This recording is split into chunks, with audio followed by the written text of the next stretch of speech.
Au vert et à l'écart du temps, l'hôtel Bel Esprit à Weidesheim, voilà une expérience qui va rapprocher les amoureux à la recherche d'authenticité.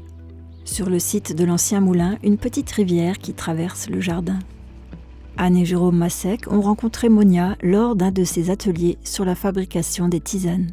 Très vite, ils se sont aperçus qu'ils défendaient les mêmes valeurs. Depuis, un partenariat est né. Monia utilise la cuisine de l'hôtel pour ses ateliers et ce mois-ci, dans le Bonheur au jardin, elle partage avec Laurent Caspar ses connaissances de l'Ayurveda.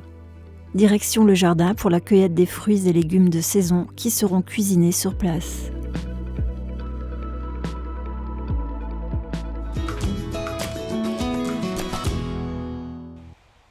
Avant l'arrivée de Laurent, je m'imprègne du lieu. L'eau de la rivière transporte mon mental et je suis là tout ébahi devant ce décor majestueux.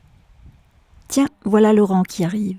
Monia lui prépare une petite séance d'ancrage, essentielle afin de s'enraciner dans le présent et être pleinement là. Merci à toi. Ça fait du bien. Un peu plus loin, les poules pondeuses du domaine. Jérôme les appâte avec quelques friandises. Pour avoir un corps sain, il faut se nourrir de façon saine et diététique. C'est toute une logique. Et ça, ce sera pour après, pour l'atelier, avec les participants. L'Ayurveda a donc sa propre cuisine qui respecte certaines associations d'ingrédients. Monia, passionnée, nous transmet les parfums de la cuisine ayurvédique.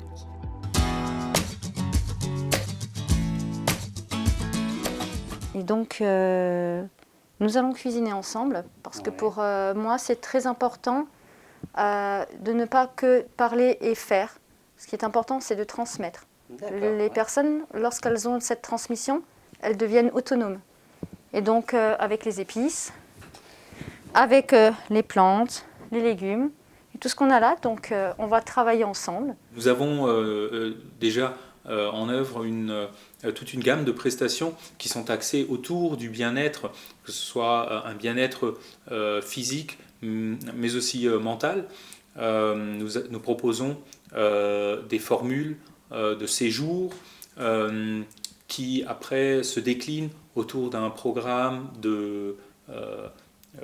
d'ateliers, de méditation, de yoga, de cuisine, de nutrition, d'herboristerie, mais aussi après des prestations de massage ayurvédique, qui peuvent également cibler des situations très très particulières et individuelles. Et du coup, nous voyons actuellement encore comment nous pouvons élargir cette gamme de possibilités et de prestations susceptibles à être en accord justement avec ce contexte naturel et apporter encore d'autres idées bénéfiques à nos hôtes et à nos clients.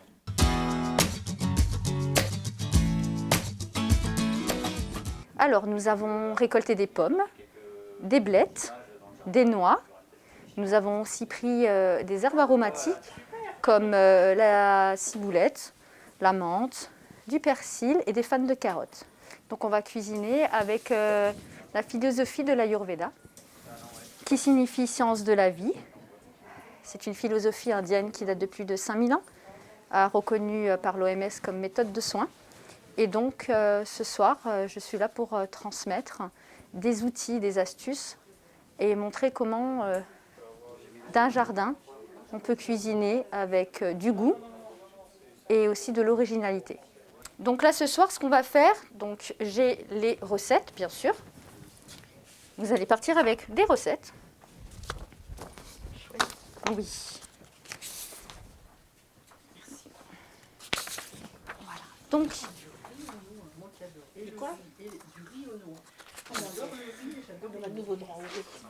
quand on mange son repas et qu'à la fin, on se sent vraiment très fatigué, lourd, en fait, on va dormir. Et si on a une digestion optimum, et bien du coup, on va pouvoir faire d'autres choses. Aller se balader, faire du yoga, faire plein de choses comme ça.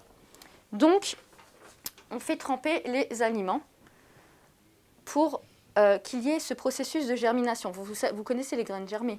On les met dans l'eau, ça se fissure. C'est pareil quand ce soit des oléagineux, que ce soit des lentilles, des haricots mungo et des céréales. Il faut savoir qu'en Ayurveda, on utilise beaucoup les épices. Il y a 3 bases. L'utilisation des épices, parce que ça nous permet d'optimiser notre digestion. L'utilisation des aliments frais et fraîchement préparés, parce que c'est hyper important, ça apporte de l'énergie vitale. Et ensuite, c'est de manger et de le faire en conscience. On utilise le basic masala. Et donc, moi, quand je fais des spaghettis, parce que mon côté italien ressort, j'utilise les ingrédients là que je mets dans l'eau des pâtes. Et donc, mes pâtes vont ressortir d'une certaine couleur. Et les enfants, en fait, ils adorent les manger. Et en plus de ça, ils ont les propriétés des plantes. Parce que si vous donnez ça à vos enfants comme ça, ils ne le prendront pas, hein, je vous le dis. Voilà. Donc ça, c'est pour ça. Donc, qui c'est qui fait le dal? Alors là, je les ai fait tremper. Donc là, les lentilles, en fait, quand je vais les faire cuire, je vais en prendre une et voir si elles sont un peu cassantes et pas trop les faire cuire. Vraiment, on optimise la préparation pour que ça soit rapidement fait. Donc c'est vrai que quand on dit on n'a pas le temps entre midi de cuisiner, mais en optimisant les choses, on arrive à avoir une très très bonne digestion en plus de ça. Ok ? Alors que ce soit la découpe, que ce soit la cuisine, c'est toujours important de cuisiner en pleine conscience parce que nous mettons une énergie dans notre plat. Donc lorsque nous sommes énervés, que nous cuisinons, des fois à table on se dit « Ah, il y a quelque chose qui me reste en travers de l'estomac, il y a quelque chose qui est lourd ». En fait, c'est une histoire d'énergie. Finalement, on peut se dire qu'en cuisinant avec colère, ça donne autre chose. Et pourquoi pas le faire en conscience et de le faire dans la joie. Donc la recette du pesto, si on la prend, on a les herbes fraîches, on a du gingembre. Donc celui-là, ça va être un corset. Hein. Ça va même être même... Alors, il faut savoir si là, on rajoute un peu plus de gingembre, là, on appellerait ça un pickles de gingembre. Donc, on a vraiment la petite différence. Donc, ça va être un entre-deux. Ce qui est important aussi pour moi dans la cuisine ayurvédique, c'est en fait que la cuisine soit rangée. Parce qu'il y a aussi pareil, c'est une histoire d'énergie. Hein. Hein, quand on mange et tout, et quand on s'assoit, c'est toujours mieux que de voir la cuisine sans dessus. D'accord, ok, pas de problème. Est-ce qu'on est tout bon? Alors en organisant ces ateliers, mon souhait, c'est vraiment de transmettre, que les personnes prennent conscience que la cuisine est un art et qu'elle est à portée de tout le monde, que nous n'avons pas besoin d'avoir un diplôme spécifique, mais juste de le faire avec le cœur et vraiment en pleine conscience. Avec ce qui se passe aujourd'hui, j'ai juste envie de rajouter que c'est important d'encourager nos agriculteurs locaux, aussi de manger des produits frais, fraîchement préparés, et vraiment d'utiliser ce que notre terre-mère nous offre. Il faut juste se baisser et cueillir, et c'est ça l'abondance.